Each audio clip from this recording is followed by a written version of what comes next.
नमस्कार।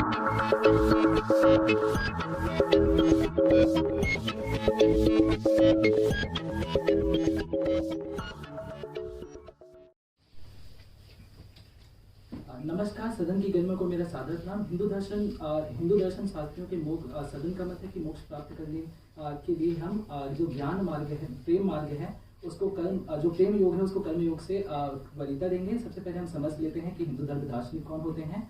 जो हिंदू धर्म में विश्वास रखते हैं, उसकी पूजा पद्धति में विश्वास रखते हैं एवं उचित सिद्धांतों के माध्यम से हिंदू धर्म को आगे बढ़ाने का प्रयास करते हैं और हमारा ईश्वर से जुड़ने का प्रयास करते हैं। फिर हम जब यह देखते हैं कि मोक्ष क्या है, मोक्ष वह बिंदु है जिस क्षण सांसारिक मोहमाया से के बंधन से अपने आप को पृथक करके अपने इष्ट, अपने आराध्य से मिलने की अनुभूति का महसूस करते हैं, वह हमारे लिए मोक्ष है। फिर जब हम कर्म योग की बात करते हैं तो कर्म योग हमारे अनुसार जो संदर्भ के अनुसार मनुष्य अपने आप को अनासक्त होकर कर्म करे तो वह पुण्य का मार्ग प्राप्त होगा। वही भक्ति योग क्या है कि जब व्यक्ति अपने चित्त में निस्वार्थ प्रेम से प्रेम के सिद्धांत का पालन करते हुए ईश्वर की इष्ट अपने आराध्य पर ध्यान केंद्रित करता है तो वो पुण्य का मार्ग होता है। अब हम क्यों वरीयता देने की बात कर रहे हैं। सबसे पहले आप एक चीज यह समझिए, जब व्यक्ति अपने कर्म से अनासक्त होकर कर्म करता है, मतलब उसे फर्क नहीं पड़ता कि उसका परिणाम क्या होगा। तो जब उसने एक कार्य कर लिया तो उसके बाद वह दूसरा कार्य भी करेगा, जब दूसरा कार्य कर लिया तो तीसरा कार्य भी करेगा, मतलब वर्ग बाई वर्ग करता जाएगा। और उस परिस्थिति में उसको ईश्वर से क्या मिल रहा है, ईश्वर के कितना नजदीक जा रहा है, उसके सिद्धांतों से कितना नजदीक जा रहा है,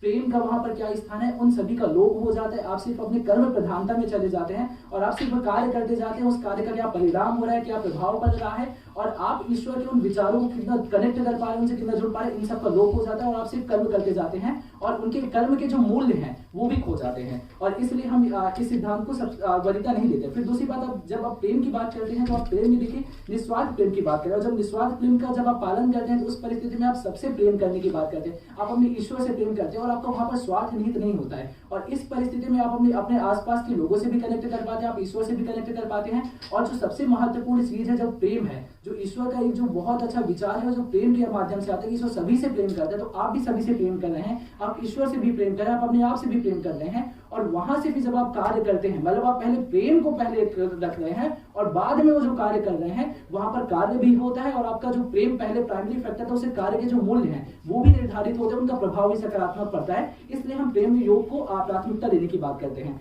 फिर आप एक चीज यह देखिए कि जब हम प्रेम प्रधानता की बात करते हैं, प्रेम योग की, प्रेम माध्यम की बात करते हैं, तो आप इसे देखिए, इससे समरसता कितनी आएगी, इससे धरती पर समरसता आएगी। और धरती की सब पे समरसता फैलाना भी ईश्वर का एक संदेश है, उसका एक विचार है हिंदू धर्म दार्शनिकों के आधार पर। और ये प्रेम योग से ही संभव, क्योंकि कर्म प्रधान से उनके मूल्य जो है, कार्यों के जो मूल्य हैं वो खो जाते हैं, सिर्फ आपका कर्म ही रह जाता है। फिर आप एक चीज यह देखिए कि जब ऐसी परिस्थिति में जब आप कर्म योग की बात करें तो कर्म योग पे आप ईश्वर पर ध्यान केंद्रित नहीं कर पाएंगे और आप ध्यान केंद्रित कर भी नहीं पाओगे और करते भी नहीं, क्योंकि आपका लक्ष्य क्या है, अनासक्त होकर सिर्फ कार्य करना। आपने एक कार्य कर लिया, आपका फल आया, पूरा हुआ है, नहीं पूरा हुआ, फिर आप दूसरे कार्य की तरफ बढ़ गए।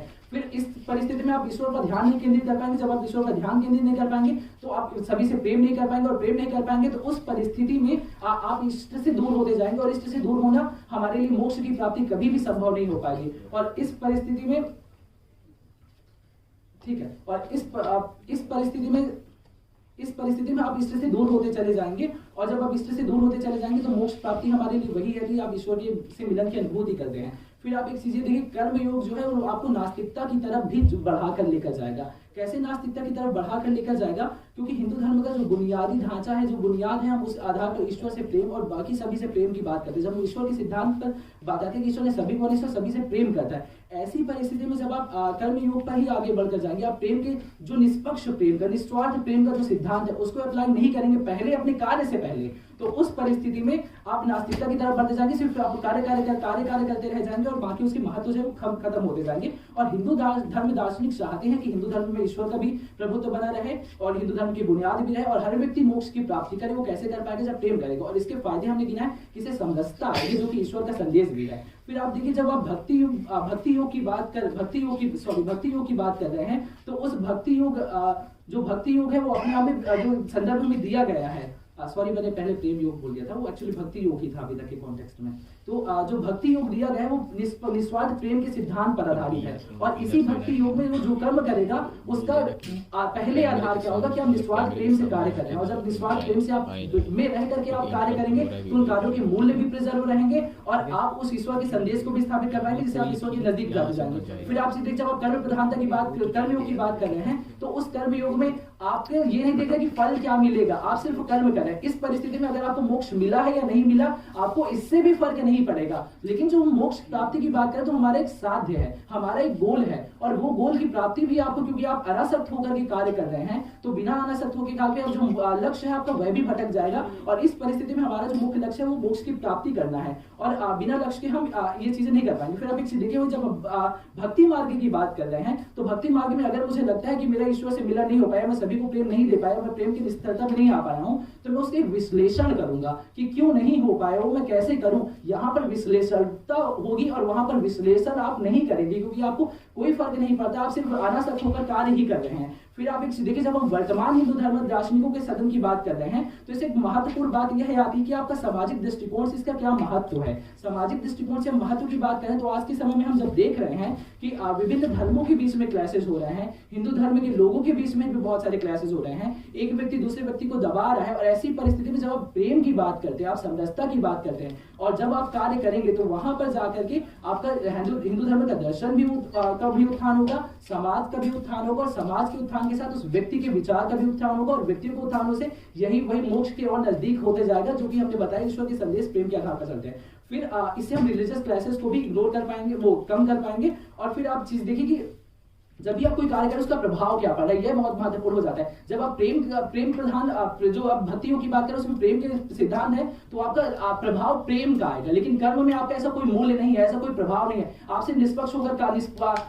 काम कार्य कर रहे हैं, और जब आप कार्य कर रहे हैं उसका क्या प्रभाव पड़ा है, सकारात्मक पड़ा है, नकारात्मक पड़ा है, आपको इससे कोई फर्क नहीं पड़ता, क्योंकि संदर्भ में दिया गया है। और बिना प्रभाव को जाने आपके कार्य से क्या प्रभाव पड़ रहा है, अगर मैं कोई कार्य करूं उसका गलत प्रभाव पड़ा है, तो क्या मैं मोक्ष प्राप्त होगी, नहीं हो पाएगी। इसीलिए जो प्रेम मार्ग है, जो कर्म मार्ग से बेटर हो जाएगा, कि उससे आपका प्रभाव वाला जो टर्म है कि आपका कैसे क्या प्रभाव पड़ा है एक व्यक्ति पर, समाज पर और ईश्वर के विचारों पर, यह भी महत्वपूर्ण हो जाता है, जो कि कर्म योग से नहीं संभव हो पाएगा। फिर आप एक चीज देखिए, जब हम वर्तमान की बात कर रहे हैं, तो इस वर्तमान के जो युग में जो सांसारिक चीजें हैं, सांसारिक मोह माया में, आपने तो जस्ट लास्ट स्टेटमेंट, आपने तो बोल दिया कि आप निष्पात होकर काम करेंगे, लेकिन उस कार्य का जो फल मिलेगा आपको, उस फल को आप कैसे छोड़ेंगे। और क्योंकि आज आपको तो फल मिलेगा ही ना बाद में, और लेकिन जब प्रेम मार्ग में है तो आप निष्पक्ष होकर के वो प्रेम के सिद्धांत पर कार्य करेंगे, और आप मोह माया से दूर हो पाएंगे।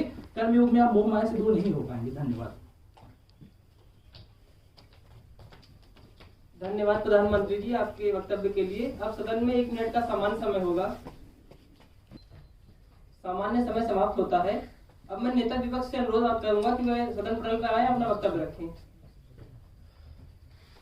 समय कितना है? 7 मिनट। 5 पे टैप पे कैसे लोगे वेव दे देना, और 5 पे 2 बार वेव, और 7 पे तो वेव।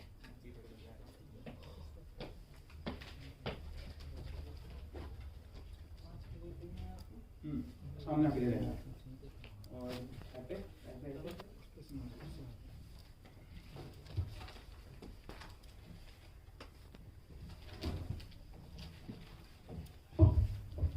मैं 3 2 1 से शुरू करूंगा। 3 2 1 शुरू। सदन की गरिमा को मैं सादर नमन। सदन पर प्रस्तावित विषय प्रतिपक्ष महोदय, मेरे माननीय प्रतिपक्ष आते हैं और वो संदर्भ के एक विषय की विवेचना ही नहीं करके जाते एक शब्द की, और वो शब्द है वर्तमान। महोदय, वर्तमान शब्द के अपने पूरे वक्तव्य में मेरे माननीय प्रतिपक्ष विवेचना नहीं कर रहे हैं। वर्तमान परिप्रेक्ष्य की हम बात करते हैं। हम वर्तमान हिंदू धर्म शास्त्री है, तो महोदय वर्तमान परिप्रेक्ष्य में हो क्या रहा है महोदय? वर्तमान में मनुष्य अपने अध्यात्म से दूर जा रहा है, और अपनी जिंदगी में बहुत ज्यादा इंडल्ज हो रहा है, सांसारिक जीवन में लीन हो रहा है। मतलब प्रतिपक्ष कह सकता है यही तो हमारा एंड गोल है, इसी सांसारिक मोह माया से तो हमें ऊपर उठ रहा है। लेकिन महोदय, क्योंकि हम हिंदू धर्म शास्त्री है, हम एक ऐसा मार्ग देखेंगे मोक्ष प्राप्ति का जो ज्यादा प्रासंगिक और मतलब हम अपने वक्तव्य आपको प्रूव करेंगे कि कैसे अपने आप में जो कर्म मार्ग है ज्यादा प्रासंगिक है भक्ति मार्ग से। मतलब क्योंकि अपने आप में इतना ज्यादा मनुष्य इंडल्ज हो चुका है, तो अध्यात्म से दूर जा रहा है, तो कहीं ना कहीं प्रासंगिक अपने आप में भक्ति योग है नहीं। मतलब आगे चलते हुए वो भक्ति मार्ग है नहीं। मतलब आगे चलते हुए हम हिंदू धर्म दार्शनिक हम क्या करते हैं महोदय? हम तर्क वितर्क करते हैं, हम मंथन करते हैं, हम कारण को देखते हैं और महोदय मूल में भी जाते हैं। हम दार्शनिक हिंदू धर्म दार्शनिक मतलब हम हिंदू धर्म का अध्ययन करते हैं, और मतलब यथास्थिति को देखते हैं, हम स्टेटस को देखते हैं। जब हम स्टेटस को देख रहे हैं, स्टेटस को में अपने आप आध्यात्म से दूर जा रहे हैं, तो मतलब हमारा तो गोल ये है कि ज्यादा से ज्यादा लोग मोक्ष को अटेन करें। जब अपने आप में आध्यात्म से दूर जा रहे हैं, तो बार-बार से आध्यात्म की बात कर रहे हैं, अपने आप में जिस प्रेम मार्ग की बात कर रहे हैं वो अटेन ही नहीं हो पाएगा, क्योंकि लोग उससे दूर जा रही है। अपना यथास्थिति अपने स्टेटस को महोदय आगे चलते हमें समझना पड़ेगा कि ये बोल के जाते हैं जो अपने आप में प्रेम मार्ग है या जो भक्ति मार्ग है अपने आप में निस्वार्थ है महोदय। उसके अंदर समझना पड़ेगा वो अपने आप में स्वार्थ है। कैसे स्वार्थ है? उसके अंदर जो आपको प्रेम का भाव ही तो निस्वार्थ है, लेकिन खुद बोल के जाते हैं भक्ति मार्ग में जो व्यक्ति है वो अपने आप में तार्किक तार्किक विवेचना करेगा। क्या तार्किक विवेचना करेगा? मोक्ष को कैसे अटेन कर सकता हूं? मतलब जब ये खुद मान के चले जाते हैं भक्ति मार्ग के अंदर, व्यक्ति अपने आप में तार्किक विवेचना करेगा कि मोक्ष को प्राप्त करूं, तो उसके अंदर स्वार्थ है कि मैं मोक्ष को कैसे प्राप्त करूंगा। तो जब भी बोल के चले जाते हैं कि इनके पैराडाइम में स्वार्थ है ही नहीं, वो अपने आप में बहुत बड़ा कॉन्ट्रडिक्शन हो जाता है, क्योंकि जब आपके अंदर ये स्वार्थ आ जाता है कि मेरे को मोक्ष अटेन करना है, तो अपने आप में स्वार्थी बन जाते हैं महोदय। दूसरी तरफ हमें समझना पड़ेगा कि भक्ति योग महोदय अपने आप में कर्म योग का एक पार्ट है। कैसे पार्ट है महोदय? भक्ति भी अपने आप में कार्य है। जब आप भक्ति का कार्य करते हैं तो आप अपने आप में कार्य कर रहे हैं, अपने आप में कर्म कर रहे हैं। जब महोदय भक्ति का कर्म कर रहे हैं तो अपने आप में कोई कार्य और अपने आप में कर्मयोग का एक पार्ट है, अपने आप में कर्मयोग के अंदर आ जाता है महोदय। आगे चलते हमें समझना पड़ेगा एक और चीज को, ये कहीं ना कहीं एक बात बोल के जाते हैं कि अपने आप ईश्वर से प्रेम होगा, मनुष्य से प्रेम होगा महोदय। कहने के संदर्भ को पूर्ण तरीके से नकार के चले जाते हैं। भक्ति योग का जो संदर्भ में लगा होता है केवल ईश्वर से प्यार होता है। ये जो बोलते हैं कि समाज के अंदर क्लैशेस खत्म हो जाएंगे, अपने आप में हार्मनी बढ़ जाएगी, हमने कहीं से नहीं हुई। क्यों? क्योंकि इनके पैराडाइम में व्यक्ति विमुख हो जाएगा महोदय। व्यक्ति जो है वो संसार के अंदर कार्य ही नहीं करेगा, व्यक्ति विमुख हो जाएगा। तो मतलब जब व्यक्ति अपने में विमुख होकर केवल ईश्वर से प्यार करेगा तो अपने आप में वो कैसे हार्मनी को बढ़ाएगा, ये किसी हमारे माननीय प्रतिपक्ष बढ़ा के नहीं जाते हैं। मतलब आगे चलते हमें समझना पड़ेगा मोक्ष क्या होता है। मोक्ष अपने आप में जैसे ये भी मान के जाते हैं एक अवस्था है, एक स्टेट ऑफ माइंड है। मोक्ष के अंदर कहीं ना कहीं मोक्ष इस दुनिया से इतर भी हो सकता है, इस दुनिया के अंदर भी हो सकता है। मतलब जब ये बोल के जाते हैं कि कहीं ना कहीं मोक्ष अपने आप में ईश्वर से मिलना है, तो हम उस चीज के परिभाषा का खंडन करते हैं। मोक्ष अपने आप में एक सब्जेक्टिव चीज है, क्योंकि हम हिंदू धर्म दार्शनिक है। मोक्ष को हम एक अवस्था के रूप में देखते हैं, और अवस्था अपने आप में क्या है कि अपने आप में एक जहां पे चिंता नहीं होती, आपको संतुष्टि होती है, जहां पे आपको लालसा नहीं होती, जहां पे आपको सुख होता है। कहीं ना कहीं जब अपने आप में आपको सुख होता है, आपको लालसा नहीं होती, तो हमारे पैराडाइम हो रहा है ना, एक व्यक्ति कर्म करता जाएगा अनिष्ट होकर, जब अपने आप में कर्म करता जाएगा तो मतलब कहने को फल की चिंता नहीं है। जब उसको फल की चिंता नहीं है तो अपने आप में सुख में रहेगा, और सुख में रहेगा तो मतलब कहीं ना कहीं अपने आप में चिंता नहीं है उसको। मतलब तो यही तो मोक्ष है अपने आप में। मोक्ष अपने आप में दुनिया में मोक्ष ऐसी अवस्था में चले जाते हैं, वो कर्म करते रहता है, वो फल की चिंता नहीं करता, तो अपने में सुख की अवस्था में अपना चले जाता है। कहीं ना कहीं यहाँ पे एक और चीज समझनी पड़ेगी कि जब एक व्यक्ति, हमने बोला वर्तमान परिवेश के अंदर में एक ऐसे उसको देखेंगे, एक ऐसे मार्ग को देखेंगे प्रासंगिक हो। मतलब भक्ति मार्ग में कैसे प्रासंगिक नहीं है? क्योंकि इनके पैराडाइम में व्यक्ति विमुख हो जाएगा, वो एक सोशल इंडिविजुअल की तरह कार्य ही नहीं कर पाएगा। जब एक सोशल इंडिविजुअल की तरह कार्य ही नहीं कर पाएगा इस वर्तमान परिवेश के अंदर, वर्तमान समाज में रखे, तो कहने की वो उसके लिए न्याय संगत नहीं, उसके लिए तर्क संगत नहीं। मतलब कहीं ना कहीं अपने आप में भी इनका जो पैराडाइम है भक्ति मार्ग का, उसके लिए आपको सन्यासी बनना पड़ेगा, आपको कुछ और करना पड़ेगा। जो आपको सन्यासी बनना पड़ेगा, तो मतलब इस वर्तमान परिवेश के अंदर हम हिंदू धर्म शास्त्र है, कोई भी व्यक्ति अपने में सन्यासी बनना, वो करना, वो कहीं भी न्याय संगत और तर्क संगत नहीं है। और हमारे पैराडाइम तर्क संगत है, क्योंकि हमारे पैराडाइम में कहना है कि आप कर्म करते हैं, फल की चिंता नहीं करते, और उससे आपको मोक्ष की प्राप्ति हो जाती है। आगे चलते हुए समझना पड़ेगा कि भक्ति योग के अंदर सिर्फ भगवान की भक्ति में लीन रहते हैं, कोई भी अन्य कार्य नहीं करते हैं। ये बोलते हैं प्रेम से निस्वार्थ है, लेकिन हमने आपको बताया कि प्रेम का जो भाव है वो निस्वार्थ है, लेकिन उसके अंदर भी आपका स्वार्थ नहीं था। क्यों? आपको मोक्ष चाहिए, तो अपने आप में स्वार्थ इनके पैराडाइम में है, और स्वार्थ हमारे पैराडाइम में किसने खत्म होता है? ये बार बार बोल के जाते हैं कि इनका पैराडाइम निस्वार्थ है, बल्कि पैराडाइम तो हमारा निस्वार्थ है ना। क्यों? क्योंकि हमारे पैराडाइम के अंदर एक व्यक्ति का स्वार्थ है ही नहीं, मेरे को मोक्ष चाहिए, नहीं चाहिए। तो मतलब मोक्ष तब प्राप्त होगा जब आपके अंदर स्वर्ग अपने आप में अपना वो नहीं है, अब अपना स्वार्थ नहीं देखते। मतलब इनके पैराडाइम में स्वार्थ है, और मतलब जो कहीं ना कहीं एक व्यक्ति कहीं ना कहीं अपने स्वार्थ से ऊपर उठकर अपने कर्म करेगा बिना किसी फल की चिंता के, तो वो अपने आप में मोक्ष और सुख रहेगा, और वहां पे स्वार्थ नहीं होगा। तो मतलब कहीं ना कहीं इनका पूरा का पूरा पैराडाइम स्वार्थ के ऊपर बेस्ड है। जब भी कहीं ना कहीं स्वार्थ है, तो स्वार्थ अपने आप में ईश्वर को अटेन नहीं किया जा सकता उससे। मतलब आगे चलते हुए हमें समझना पड़ेगा महाभारत के अंदर, मतलब महाभारत के अंदर ईश्वर श्री कृष्ण अपने आप में ईश्वर का एक रूप है। तो श्री कृष्ण क्या बोलते हैं? कर्म करो, फल की चिंता मत करो। मतलब उसके अंदर अर्जुन था, अर्जुन को श्री कृष्ण बोलते, मतलब पांडव थे, कौरव थे, उन्होंने कर्म किया, कहीं ना कहीं भक्ति मार्ग पे नहीं गए, उन्हें वो कर्म मार्ग पे, कर्म मार्ग पे उन्होंने कार्य किए, और कार्य किए कहीं ना कहीं अपने आप में कार्य करते करते उनको मोक्ष की प्राप्ति हुई। मतलब एक और चीज,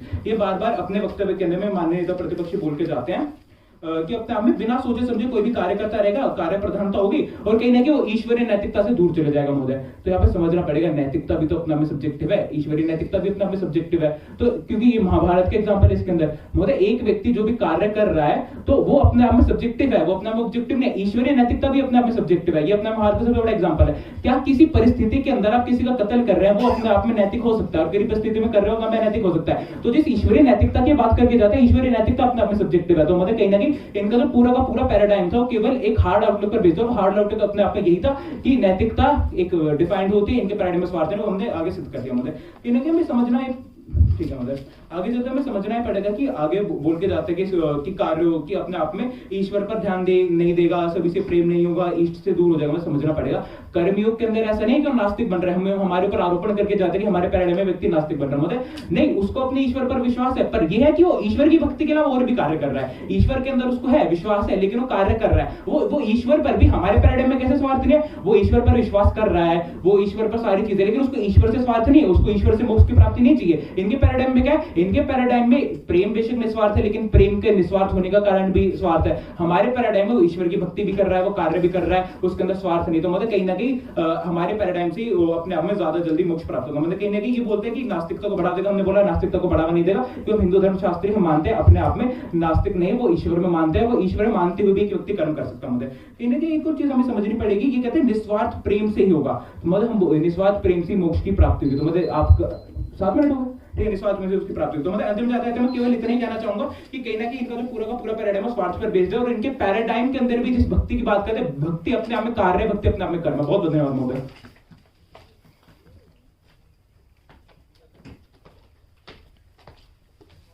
धन्यवाद महोदय। उप प्रधानमंत्री सदन पटल पर आमंत्रित हैं।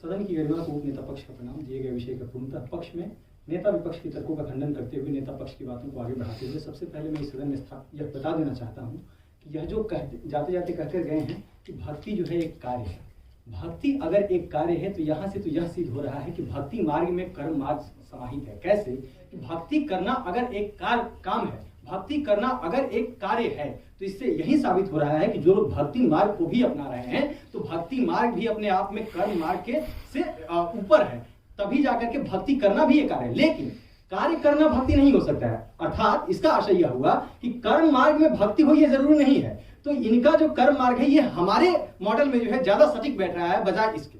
दूसरी बात ये कह रहे हैं कि जो कर्म मार्ग लोग अपना रहे हैं वो स्वार्थी नहीं है।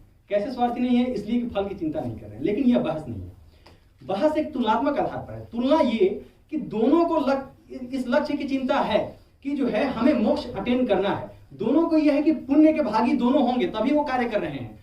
कर्म मार्ग भी कह रहा है कि अगर आप कर्म को अनासक्त होकर के करेंगे तभी पुण्य के भागी बनेंगे, अर्थात जो कर्म मार्ग को फॉलो कर रहा है वह भी पुण्य का भागी बनना चाहता है, स्वार्थ उसका भी निहित है। लेकिन स्वार्थ किसका ज्यादा निहित है इस बात पर बहस है, अर्थात यह एक तुलनात्मक बहस है। और हम यह सिद्ध करेंगे कि तुलना में जो है किस तरीके से भक्ति मार्ग कम स्वार्थी है और इसका आधार क्या है। इसका आधार कह रहा है संदर्भ की निस्वार्थ प्रेम से। ये कह रहे हैं कि निस्वार्थ प्रेम तो सिर्फ आप ईश्वर से करेंगे तो समाज में कैसे आएगा। मैं बताता हूं कैसे आएगा। निस्वार्थ प्रेम जब हम करेंगे तो जरूरी नहीं है कि हमेशा जो है हम जाकर के जंगल में ही करेंगे या एकांत में ही निर्जन प्रांत में ही जाकर के करेंगे। हम जो बात करते हैं तो पॉजिटिव एनर्जी और नेगेटिव एनर्जी की बात करते हैं। अगर हम ईश्वर से भी निस्वार्थ प्रेम की बात कर रहे हैं तो ये जो प्रेम जो है एक पॉजिटिव एनर्जी के रूप में, एक सकारात्मक ऊर्जा के रूप में ये समाज में फैलेगी। और लोग जो है जब हमें देखेंगे कि ये जो है इस तरीके से अटेंड कर रहे हैं इस चीज को भक्ति मार्ग के माध्यम से, तो वो भी भक्ति से जुड़ा हुआ महसूस करेंगे और देखेंगे कि हमारे माध्यम क्या है। तो जब वो देखेंगे कि हमारा माध्यम जो है हम प्रेम ईश्वर से कर रहे हैं तो वो लोग भी जो अब तक मोक्ष को अटेंड करना चाह रहे हैं वो भी समाज में जो है प्रेम का फैलाव करेंगे। अगली बात ये कह रहे हैं कि वो समाज में रहेगा ही नहीं। दरअसल ऐसा नहीं है कि मोक्ष की प्राप्ति जो है समाज से अलग जाकर के ही की जाती है। हाँ, समाज में रहते हुए भी समाज से विमुख हो सकते हैं आप। कैसे हो सकते हैं कि सामाजिक बंधनों से, सामाजिक मोह मायाओं से दूर जाना।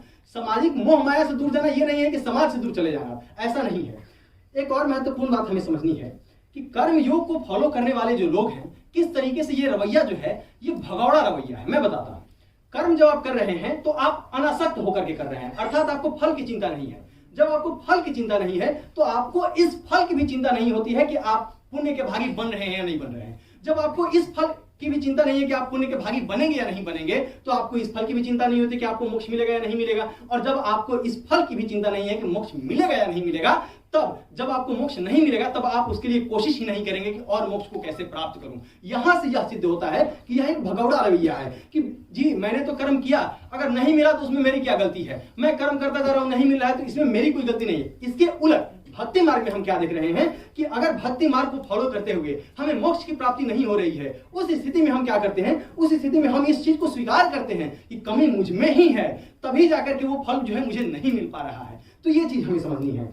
दूसरी बात ये कह रहे हैं कि नैतिकता सब्जेक्टिव है और तमाम चीजें सब्जेक्टिव है। ये सब कह देने से इस सदन में कुछ भी जो है आप क्लियर नहीं कर पा रहे हैं। नैतिकता सब्जेक्टिव होती है, सही कह रहे हैं, लेकिन हमारे लिए जो मुख्य बिंदु है वो है कि ईश्वर से मिलन कैसे होगा। ईश्वर से मिलन क्या हम इन सांसारिक मोह मायाओं में रह कर सकते हैं?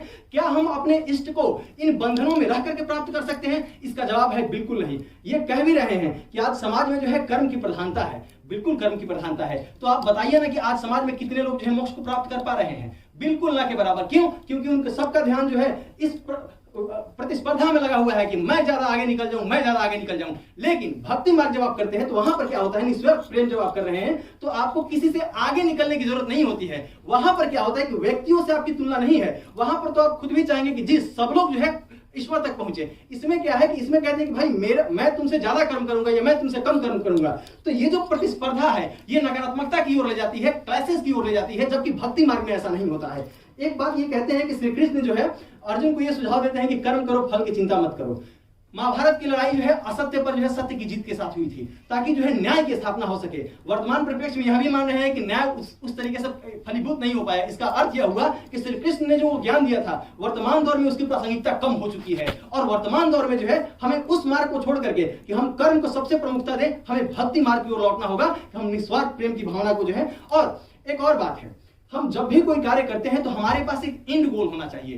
कर्म योग में ये एंड गोल क्या है? सिर्फ और सिर्फ यही है कि मुझे कर्म करना है। इसमें एंड गोल क्या है कि मुझे भक्ति पर चलते हुए ईश्वर तक पहुंचना है। तो यहाँ पर एक साध्य भी है आपका, और जब आप साध्य पर ध्यान केंद्रित करेंगे तभी जाकर के उसके मिलने की संभावना भी रहेगी। जैसे ही आप उससे ध्यान हटाएंगे, कर्म योग पर आएंगे, तो उससे मिलने की संभावना तो वैसे ही कम हो जाती है। इसके बाद हमें देखना है कि अब हाँ, हिंदू धर्म क्या सिखाता है? शांतिपूर्ण सह अस्तित्व की बात हम करते हैं। और जो वर्तमान हिंदू दार्शनिक हैं, इसमें हम क्या देख रहे हैं, तमाम पंथों के बीच किस तरीके से क्लैशेज हो रहे हैं। इवन हमारे हिंदू धर्म के अंदर में भी क्लैशेज हो रहे हैं। ऐसे में भक्ति मार्ग ही एकमात्र रास्ता बच रहा है जिसमें हम ये सिद्ध कर सकते हैं कि जी हाँ, आप सब जो है एक ही ईश्वर के अंग हैं। उसे से आप बस प्रेम कीजिए, यही आपका कर्तव्य होना चाहिए, यही आपका काम होना चाहिए। और इसके माध्यम से जो है समाज में समरसता फैलेगी, समाज में जो शांतिपूर्ण सहअस्तित्व की जो भावना है वो और परिलक्षित हो पाएगी। इसके बाद जो है हमें एक और चीज समझनी है कि ये कह रहे हैं कि प्रासंगिकता क्या है। प्रासंगिकता है, आज जरूरत है तभी जाकर के इस सदन पर बहस कर रहे हैं। नहीं तो इससे पहले तो आप भी कह रहे हैं कि कृष्ण ने सुझाव दिया था, तो कृष्ण का सुझाव जो है आज अप्रासंगिक कैसे हो गया? क्योंकि कृष्ण तो कह ही रहे थे कि जो है कर्म करो और फल की चिंता मत करो। तो आज कितने लोग मोक्ष को अटेंड कर पा रहे हैं? नहीं कर पा रहे हैं, इसीलिए आज हम बहस कर रहे हैं।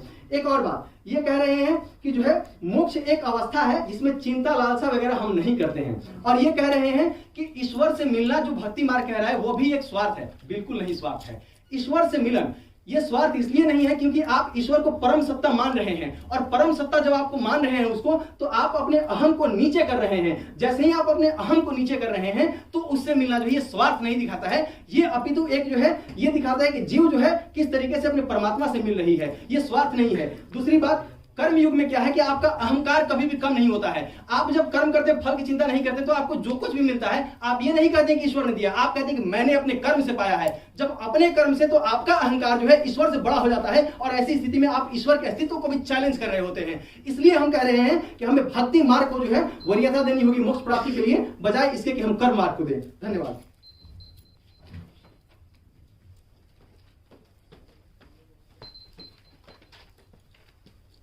धन्यवाद उप प्रधानमंत्री आपके वक्तव्य के लिए। अब मैं उप नेता विपक्ष से अनुरोध करूंगा कि वे आए और अपना वक्तव्य प्रस्तुत करें।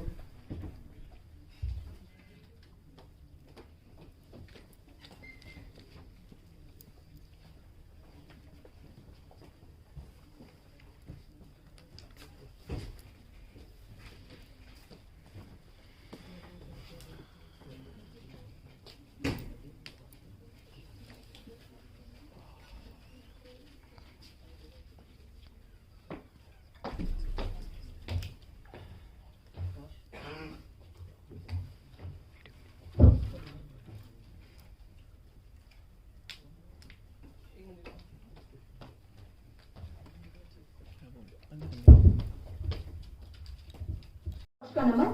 तो जैसा कि आज का विषय है कि वर्तमान हिंदू धर्म दार्शनिकों का ये सदन कर्म योग की अपेक्षा मोक्ष प्राप्ति हेतु भक्ति योग के मार्ग को वरीयता देता है। तो महोदय, मेरे नेता आके ये बता के जाते हैं कि जो वर्तमान का परिप्रेक्ष्य है वो यहाँ पे गिवन है और क्यों गिवन है और उसकी क्या इंपॉर्टेंस है।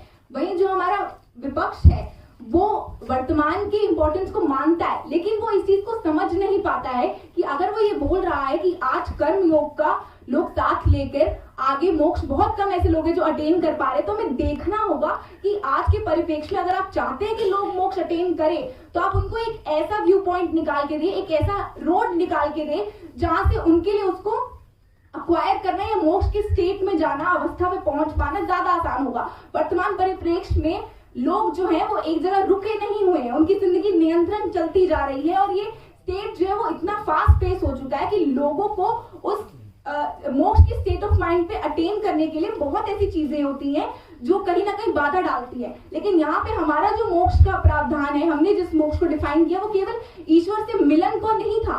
यहाँ पे हमारा मोक्ष एक ऐसी अवस्था पे है जहां पे आपको ना चिंता होगी ना लालसा होगी, आप संतुष्ट होंगे और वो संतुष्टि का आना कहीं ना कहीं आपको जीवन में मोक्ष प्राप्ति के लिए नजदीक लेके जाएगा और ईश्वर से भी नजदीक लेके जाएगा। लेकिन कैसे, अभी मेरे नेता ने बताया और मैं भी इनकी बात को आगे बढ़ाना चाहूंगी। पहली चीज जो हम ये बोलना चाहेंगे कि उपनेता पक्ष आके कहते हैं कि नहीं, भक्ति में थोड़ी ना कर्म है, कर्म जो है वो खुद एक तरीके की भक्ति, ऐसा नहीं है।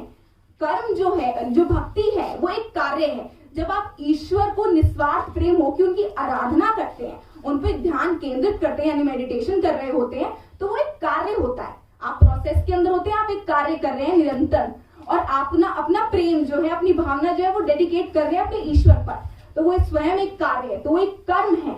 लेकिन भक्ति योग क्या हो गया कि कर्म में ही आपने ईश्वर को पाने के लिए ईश्वर की आराधना को एक मार्ग मान लिया। लेकिन कर्म योग में आप कार्य कर रहे हैं, आपका विश्वास पूरा है अपने ईश्वर पर आप ईश्वर को कैसे पाना चाहते हैं? अपने कर्मों से। और फिर यहाँ एक बात कह के जाते हैं कि आप तो कर्म करते ही जाएंगे, आपको क्या पता क्या कर्म अच्छा है क्या कर्म बुरा है, आप कुछ भी कर्म करेंगे वो साइकिल चलती रहेगी, आप ईश्वर से दूर हो जाएंगे।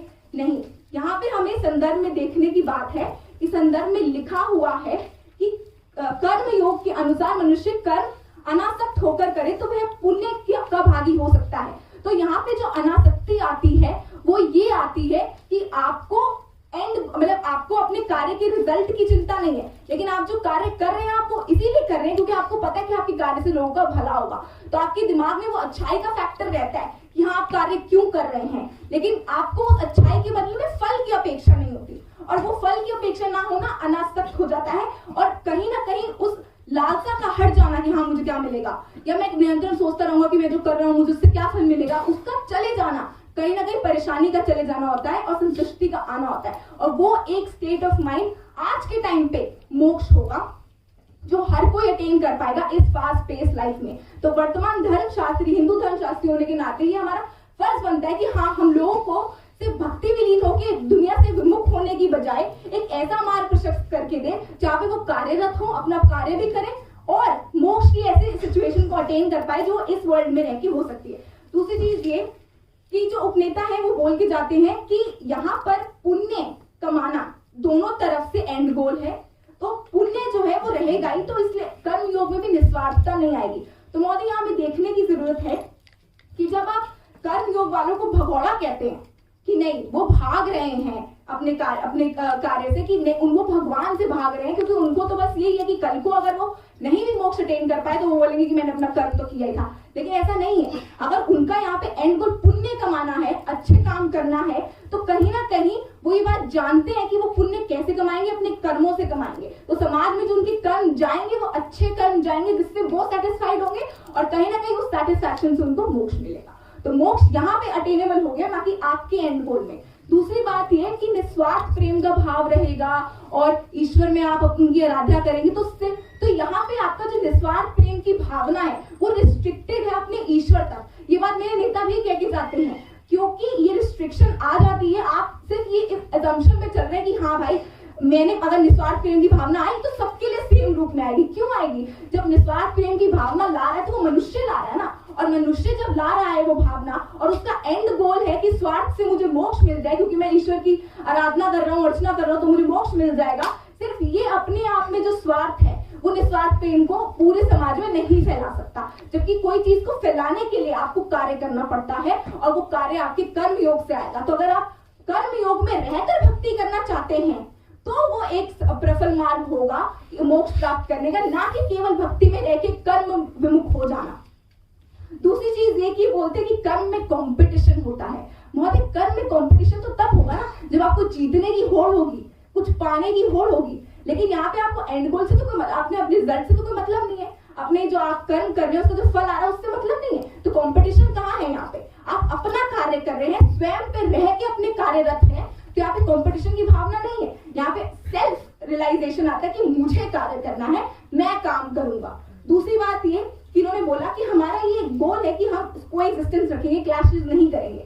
तो मौलिक क्लैशेस तब होंगे जब वो बोलेगा कि मैं भक्ति कर रहा हूँ, मैंने ध्यान लगाया है, तो मुझे सबसे पहले मिलना चाहिए। तो कंपटीशन की भावना या क्लैश की भावना तब आएगी जब आप भक्ति में रहकर ये बोले कि मुझे सबसे पहले मिल जाए मोक्ष, क्योंकि मैं निस्वार्थ प्रेम से अपने इष्ट की पूजा कर रहा हूँ। लेकिन वहीं पे जब आपको पता है कि आपको फर्क नहीं पड़ता, आप बस कार्य करेंगे, चाहे आपको लगता है कि उससे आपको इमीडिएट मोक्ष मिले या ना मिले, लेकिन इमीडिएट सेटिस्फैक्शन जरूर मिलेगी कि हाँ मैंने कार्य करा। ये कहते हैं कि कृष्ण के उपदेशों की आजकल यहाँ पे वर्तमान समय में कोई इंपॉर्टेंस नहीं रही। अगर नहीं होती तो कर्म को हम धर्म क्यों मानते? हम कर्म को धर्म इसीलिए मानते हैं क्योंकि उसकी वरीयता है, कर्म की वरीयता है। इसीलिए आज भी धर्म के कॉन्सेप्ट में कार्य करना, कर्तव्य निर्वहन करना एक इंपॉर्टेंट एस्पेक्ट है। तो अगर वो इतना ही इंपॉर्टेंट है तो इसीलिए तो क्योंकि वो मोक्ष के लिए आज के टाइम पे सबसे ज्यादा सटीक एक रहा है कि आप भक्ति में भी रहेंगे पर आप कार्यरत रहेंगे, आप कार्य विमुख नहीं होंगे, आप केवल आराधना में या मेडिटेशन और चिंतन में नहीं रहेंगे, बल्कि आप संसार का, समाज का एक पार्ट बनेंगे, कंट्रीब्यूशन करेंगे। वो सेल्फलेस कंट्रीब्यूशन होगा, वो आपको सेटिस्फैक्शन देगा और कहीं ना कहीं वो एक ऐसी अवस्था में आपको लाके खड़ा कर देगा जहाँ आपको दुनिया में रह के मोक्ष की प्राप्ति हो पाएगी। तो आज के वर्तमान परिप्रेक्ष्य में एक धर्म दार्शनिक होने के नाते, हिंदू धर्म दार्शनिक होने के नाते यही हमारा कर्तव्य है कि हम कर्म योग को वरीयता दें भक्ति योग से। धन्यवाद।